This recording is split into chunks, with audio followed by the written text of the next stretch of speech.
Dendam, kesumat, dan amarah adalah racun kehidupan.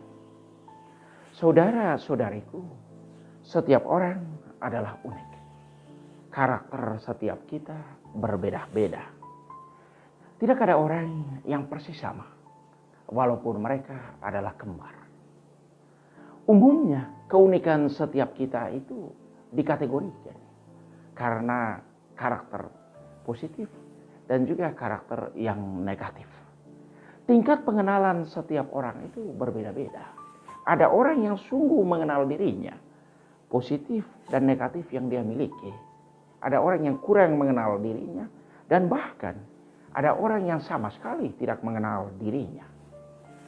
Dua orang psikolog Amerika Serikat, yaitu Joseph Loew dan Harry Ingham, tahun 1955, mereka menemukan konsep untuk pengenalan diri dalam hubungan dengan orang lain itu mereka namakan jendela Johari.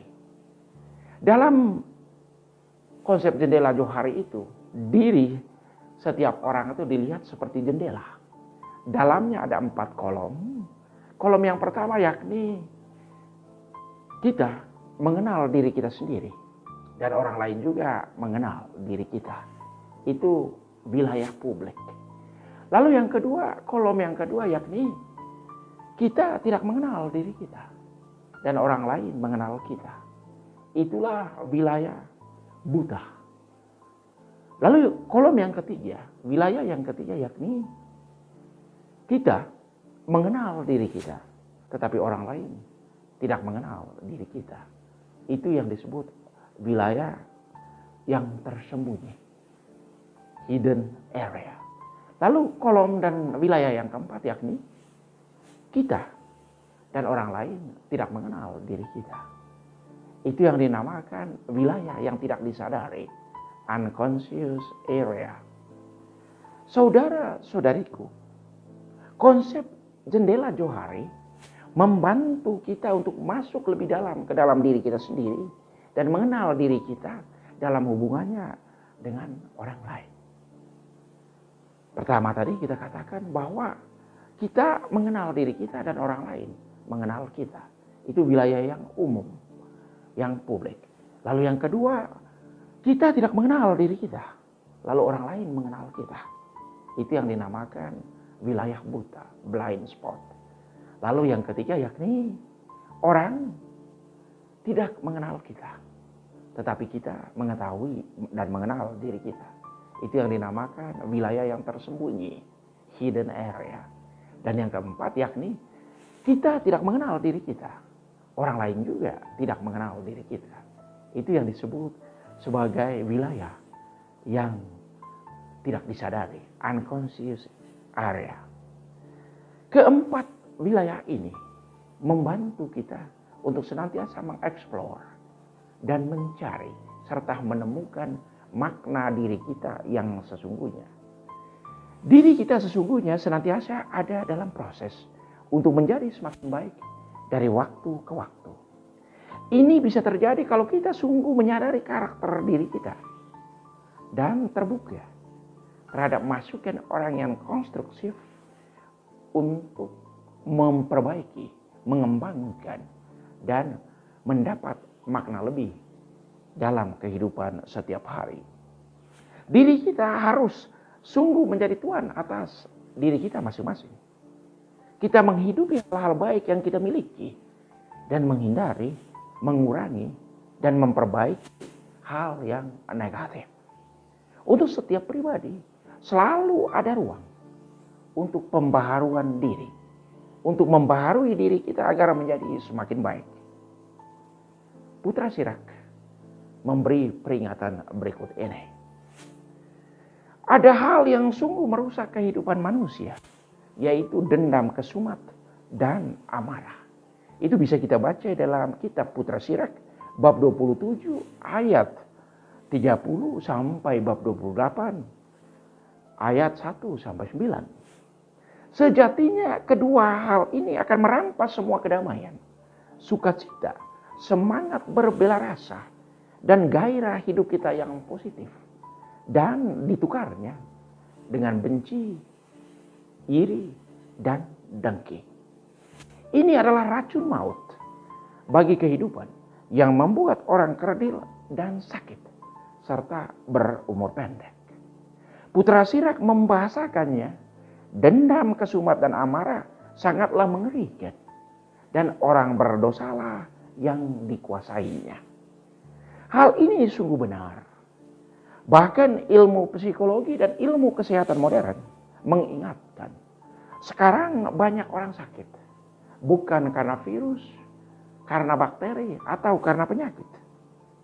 Tetapi orang sakit karena mereka memiliki dendam, kesumat, amarah, dan hal negatif lainnya yang ada dalam diri mereka.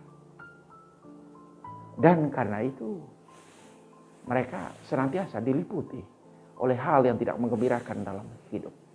Maka penting untuk memiliki mood yang baik. Caranya agar orang sungguh sehat serta menjaga kesehatan biologisnya, selain menjaga kesehatan biologisnya, yakni mestinya seorang dipenuhi dengan damai dan sukacita, harus memiliki mood yang positif, mood yang menggembirakan. Ampunilah kesalahan sesama, niscaya dosa-dosamu akan dihapus juga. Demikian Putra Sirak bab 28 ayat 1. Jauhilah pertikaian, maka engkau mengurangi jumlah dosa. Putra Sirak bab 28 ayat 8. Itulah nasihat Putra Sirak yang sangat keras untuk kita. Hati yang damai akan selalu mengusahakan damai dalam kehidupan setiap hari. Hati yang tidak damai selalu menciptakan ketidaktentraman dalam hidup bersama. Tidak tentram untuk diri sendiri dan juga tidak tentram untuk orang lain. Bahkan lebih keras lagi, Putra Sirak menegaskan orang yang berdosa mengganggu orang-orang yang bersahabat. Bersahabat maksudnya orang yang tidak berdosa. Melontarkan permusuhan di antara orang-orang yang hidup damai. Hidup dalam suasana damai. Itu bisa ditemukan dalam Putra Sirak bab 28 ayat 9. Mari saudara-saudariku kita hindari dendam, kesumat, dan amarah. Karena itu merusak diri kita. Karena amarah dan dendam, kesumat melahirkan hal-hal yang tidak menggembirakan berikutnya. Dengki, iri, dan ketidaksenangan yang berkepanjangan. Santo Petrus mengingatkan pengalaman sosialnya. Perbuatan dosa adalah salah satu realitas kehidupan sosial yang majemuk. Dalam perbuatan dosa, dampaknya itu bisa untuk individu itu sendiri atau juga untuk orang lain, orang banyak, berdampak sosial. Kadang kita mendengar orang bertanya atau mengeluh, sampai berapa kali saya harus memaafkan seseorang, mengampuni dan mau mengerti tentangnya. Orang bertanya seperti itu karena kesal dengan kenyataan sosial yang dihadapi. Ternyata jauh sebelumnya Petrus sudah menanyakan hal itu kepada Yesus. Petrus datang kepada Yesus dan bertanya, Tuhan, sampai berapa kali ya aku harus mengampuni saudaraku jika ia berdosa terhadap aku? Sampai 7 kali kah? Pertanyaan Petrus itu sungguh menarik. Karena bersentuhan langsung dengan kenyataan hidup setiap hari. Yesus berkata kepadanya, bukan sampai 7 kali. Melainkan sampai 70 kali 7 kali. Artinya, mengampuni orang yang berdosa kepada kita tanpa batas. Yang kedua, mengampuni tanpa syarat. Dan yang ketiga, mengampuni kapan saja. Memang jalan untuk bisa mengampuni bukan dengan menghitung sudah berapa kali kita mengampuni orang lain. Tetapi kita mesti menghitung berapa kali kita gagal untuk mengampuninya. Tetapi kecenderungan manusiawi kita yakni kita ingin menghitung berapa kali kita mengampuni orang. Kita ingin menghitung berapa kali perbuatan baik kita kepada orang lain. Dengan menghitung apa yang kita lakukan, dengan itu perbuatan baik atau pengampunan kita menjadi sangat terbatas. Yesus menjawab Petrus dengan ajakan untuk berlangkah jauh melebihi hasrat manusiawi kita yang mempunyai kecenderungan untuk membalas dendam, membuat perhitungan. Perbuatan kasih itu harus tanpa batas, harus tanpa syarat, dan harus terjadi kapan saja. Melakukan kebaikan itu harus jangan dihitung.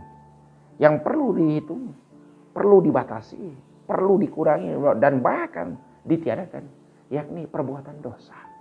Perbuatan yang mengganggu ketentraman bersama, baik diri sendiri maupun orang lain.